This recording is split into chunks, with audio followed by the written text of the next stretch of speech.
Hello everybody, welcome back to another video, and today we are talking about Shang Chi and the Legend of the Ten Rings. But this time with spoilers, so if you have not seen Shang Chi and the Legend of the Ten Rings yet, click away and come back to this video after you've seen it.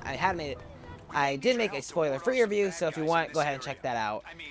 And yeah, spoiler alert, I'll give you 2 seconds to click away. Now start talking about some spoilers. So, like I said in my spoiler-free review, the martial arts scenes were awesome. The martial arts fights. The bus scene was, like, really well done. Even, like, the way they shot it with the camera was pretty cool. They also had a scene where they were on some scaffolding, I think that's what it's called, I think. Which was also really cool. Was probably my least favorite of the martial arts fight. Wow, she's walking in the ground, and so is she. But it still wasn't bad. And then they also had, like, his sister runs like this fight club type thing, and it was awesome. Like, it was cool seeing like Wong and Abomination going at it. Which, why are Wong and Abomination here, and why does it seem like they're friends? And why does Abomination seem like he's a good guy, and why does he look different? Like, so many questions. I feel like we'll get answers eventually, maybe in Doctor Strange Multiverse Madness. But still, and then of course we had this awesome fight scene between Shang-Chi and his sister, and it turned out being awesome, and I thought it was amazing, really. But when it comes to the final fight, again, it felt kind of different from the rest of the movie because it relied a lot more on CGI. I didn't hate it with like the dragon and the soul sucker and stuff like that. I didn't think that was the worst. I mean, it felt different from the rest of the movie, but I didn't hate it. But now, let's talk about the Mandarin. And I mean both Mandarins. When it comes to Trever from Iron Man 3, I think they were able to tie him in a cool way. And what was cool is that they didn't ignore the one shot being All Hail the King. They actually implemented it. I mean, you don't have to watch it. It's not a must-see to watch this movie, because they do pretty much recap it in the movie. But it's still really cool that they incorporated it and they didn't just completely ignore it. And they actually I feel like they made Trever a lot more likable in this movie, because in Iron Man 3, the first half, when watching it for the first time, you hate him, because it's like, he looks like he's going to be this evil psychopath, so of course you hate him. And then at the end of the movie, you're like, you hate him even more, because he's a idiot actor who made us think we were going to see an awesome villain. This movie, I feel like, maybe it was just me, I feel like they made him a bit more likable in this movie. Maybe it's just because he was friends with Morris, and, well, somehow he's kind of like a fun, cute character, which doesn't make sense because he doesn't even have a face, but, you know, whatever. But yeah, and when it comes to the real Mandarin, he was awesome and a great villain. Not only was he menacing when he needed to be menacing, when he was like in a fight, when he was attacking people, but whenever he was being like a caring father, you would believe that he was a caring father, except he's also kind of psycho. And in this movie, he has a reason to do what he does. Like, the reason why he's doing all this stuff in the first place is because he thinks he can save his wife, even though she's dead. But he thinks he can save her, and that's why he's doing it. So you can understand where he's coming from. But my problem is the way he was a villain before that, and then he gave up his ways for a couple years to get married, start a family, have kids. But it doesn't really explain why he was evil before meeting his wife. Like, it explains why he was doing what he's doing in the movie, but in the past, why was he the Mandarin?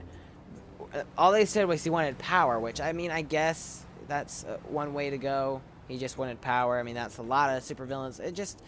I feel like if they gave him a reason to start off being evil, he would have been even better of a character. But hey, he's still better than Trever was. So there's that. And the way they incorporated the 10 rings was also really cool.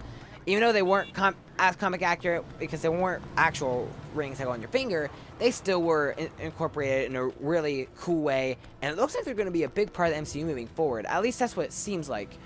Maybe they'll be like the next Infinity Stones or something. I don't know. Maybe.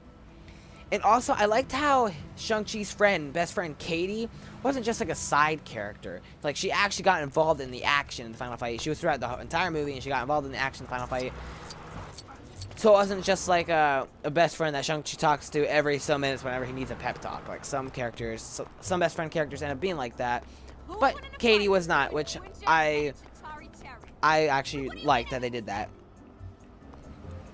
And yeah, I thought it was fun. It was cool. I liked it.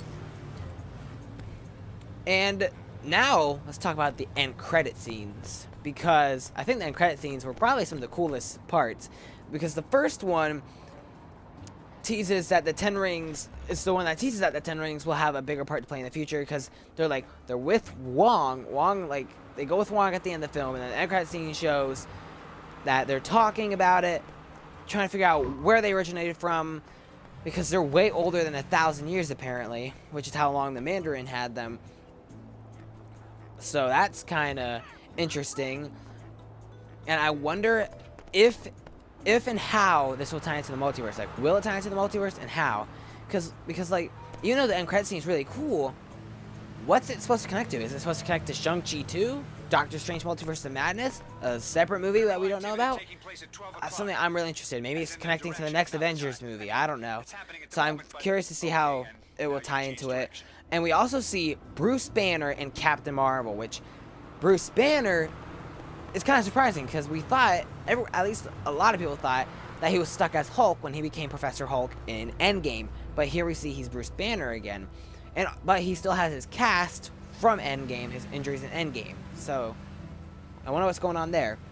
And also, Captain Marvel has long hair again. I know it doesn't sound like a big deal, but I don't know. I was not a fan of her in Endgame really at all. Like, Captain Marvel, her suit looked cool. It looked comic accurate, as well as looking awesome. And her long hair was way better than her short haircut in Endgame, in my opinion, as well as the costume. So it definitely looks way better than Endgame, in my personal opinion.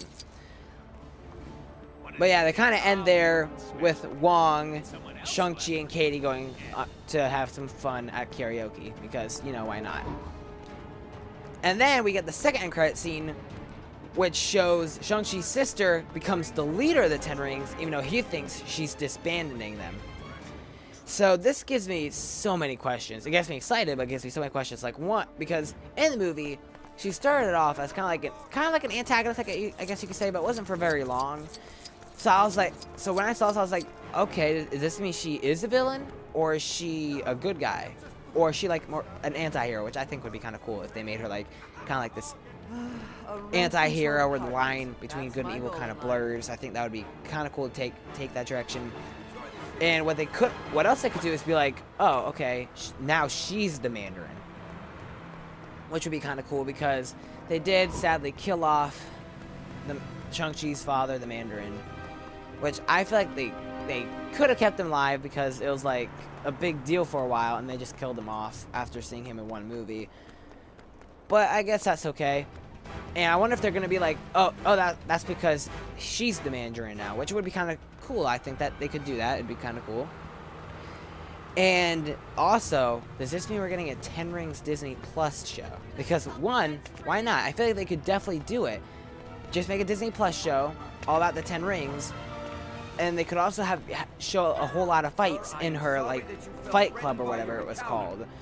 Because they could show us every episode could show us like this cool fight between two characters or soldiers that we've seen in the MCU before, like a widow and I don't know, like a widow and an alien or something like that. I don't know.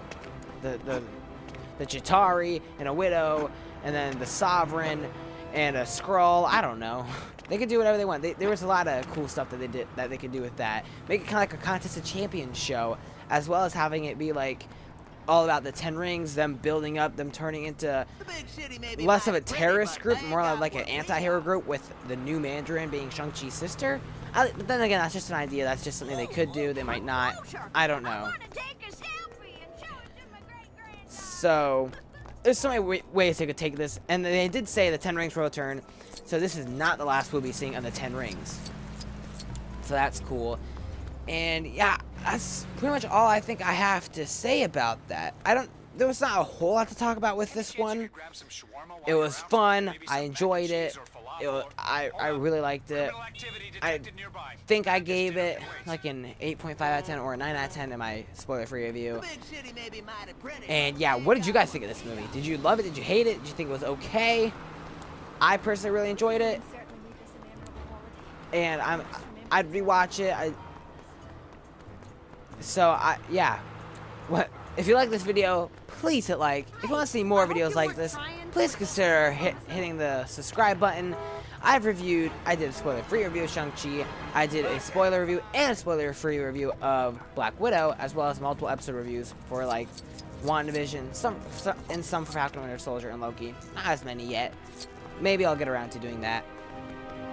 Hopefully. And I'm also planning on reviewing The Eternals and Spider-Man No Way Home. Definitely Spider-Man No Way Home. So if you want to see that, please consider hitting the subscribe button. And thanks for taking the time to watch. And I hope to see you guys in the next video. Thanks for watching. Bye.